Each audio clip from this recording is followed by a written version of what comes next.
छत्तीसगढ़ में विलुप्त होने के कगार पर पहुंच चुके हैं राजकीय पशु वन भैंसा की प्रजाति को बचाने की अभियान को अब गति मिली है। दरअसल छत्तीसगढ़ का राजकीय पशु होने के बाद भी मादा वन भैंसा न होने के चलते इनके प्रजाति खतरे में पड़ चुकी थी। असम से 5 मादा वन भैंसा को लाकर बरियानपारा में रखा गया है, जहां इसे गरियाबंद के उदंती सीतानाड़ी टाइगर प्रोजेक्ट के वन भैंसा प्रजनन केंद्र में लाकर रखा जाएगा। इस अवसर पर उदंती सीतानाड़ी टाइगर प्रोजेक्ट के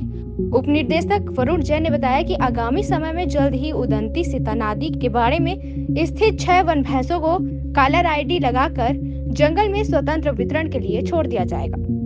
पिछली बार जैसे वर्ष 2020 में 2 नग वन भैंसे लेके आए थे, जिसमें एक नर एक मादा था जो मानस नेशनल पार्क आसाम से आया था। उसी के आगे चलते हुए हम जो है 4 मादा वन भैंसे फिर से जो है मानस नेशनल पार्क से लेके आए हैं, जिनको बारनावापारा अभयारण्य में रखा गया है।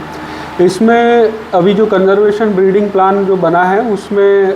इन्हीं वन भैंसों के द्वारा जो है हम जो है इनकी नस्ल को आगे बढ़ाने का सोचते हुए, और जो उदंती में 6 नग जो नर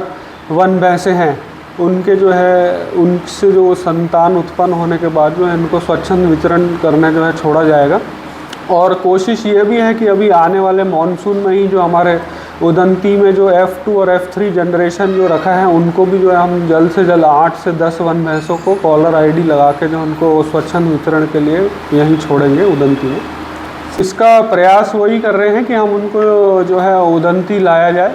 और हमारा पूरा फोकस अब यही है कि इनका जो है स्वच्छंद वितरण पर जो है इनको जोर दिया जाएगा, क्योंकि इतने सालों से ये प्रोग्राम चल रहा है और इसका जो है अभी सही समय है उसको अंजाम देने का। तो सर इसको भी बाड़ा में रखेंगे अभी लाकर? जी, अभी तो कुछ समय तक बाड़े में ही रहेंगे